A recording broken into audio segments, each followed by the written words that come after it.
Ladies and gentlemen, welcome to MTGO Traders. My name is Taryn, and this is the July 2nd, 2018 Ban and Restricted update for Magic the Gathering.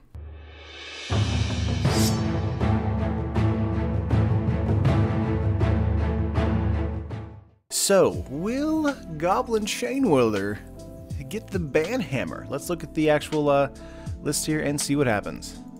We have here we go. Looking at the announcements, July 2nd, the Legacy, Deathrite Shaman, and Gitaxian Probe are banned. Nice. That's nice. I mean, that's all the bans and everything. So basically, Standard is untouched, which is probably what I was expecting, or mostly what I was expecting to see. A lot of people are thinking that maybe it would have been better to ban Chainwhirler or maybe ban Teferi, but you know, I think it's fine. I think rotation's going to wipe out most of those decks, and those cards are going to be not as good moving forward. So, let's see. Effective date is July 6th, so that's just, 4 days from now. Online date is July 5th, so that would be, let's see, Thursday of this week. And then, there we go. And the next banned and restricted announcement is August 20th.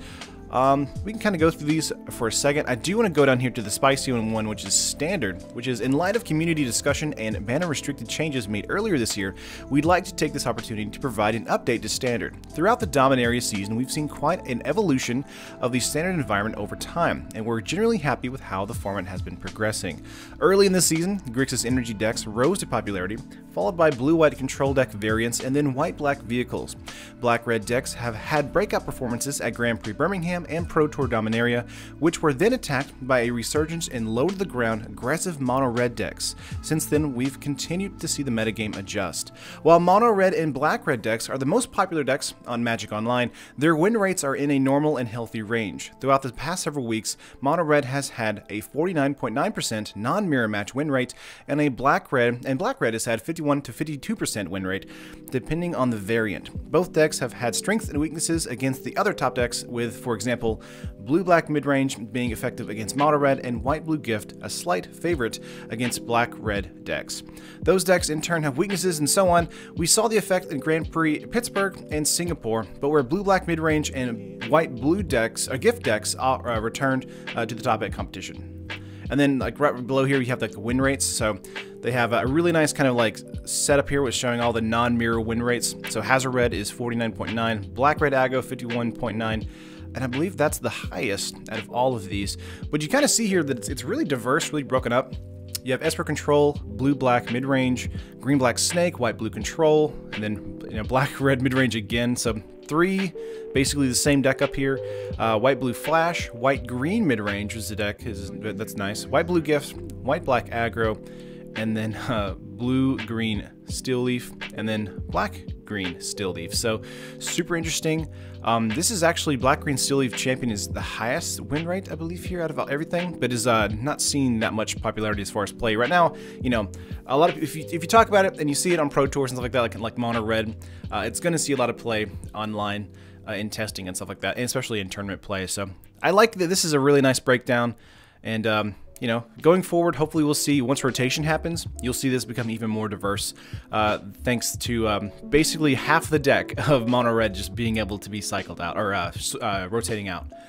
Moving up here, we have monitoring these win rates and population over time. We continue to see a shifting metagame, even post-Pro Tour, usually when the most winning decks aren't the most played decks. It's an indication that the metagame hasn't settled into an equilibrium state. At Grand Prix Pittsburgh and Singapore, we saw top 8s with at least 6 distinct archetypes in the top 8. Blue-White Gift, Green Steel Leaf, variants, Jeskai Control, Black-Green Snake, and others remain viable and important parts of the metagame. On the topic of red aggressive decks, Goblin Chainwhirler has been contentious among the community recently. This cycle of triple-colored mana cards from Dominaria was designed as a deck-building reward for committing to a restrictive mana base, which is true, that's very, very true.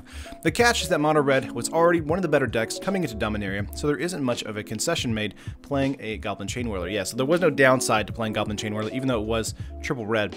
A lot of the power of current red decks come from last year's card, Hazard the Fervent, Glorybringer, Chandra, Foma Courier, basically everything that made the red deck the red deck.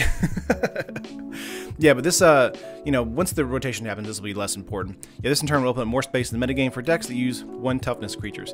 Meanwhile, the release of Core Set 2019 is bringing a full set of new tools to deck builders. While we don't necessarily expect any of these cards to single-handedly crush red decks, the total package of new additions should shake up the metagame in general. In the meantime, there remains, I feel like there should be an S on that. There remain plenty of viable decks to choose from. Yeah, I know there are changes to other formats right now as far as proper, modern, vintage, that kind of stuff. But yeah, I definitely will link this in the description. The Deathrite Shaman and Gitaxian Probe ban for Legacy was something that not a lot of people kind of talked about, but is something that if you're into that particular like format, is something that needed to happen, especially Gitaxian Probe for sure. And Deathrite Shaman, it's like, has Deathrite Shaman been banned in every format so far? I feel like eventually Deathrite Shaman gets banned. Yeah, see, I'm not going to really read through these, but yeah, Gitaxian Probe and Deathrite Shaman being banned in Legacy, not really surprising to me. And I am excited to see when rotation happens, what's going to actually affect the format. I assume that Chain Wheeler is going to stay around for a while, and I do think that Mono Red is going to get way less impactful to the actual, like, you know, metagame.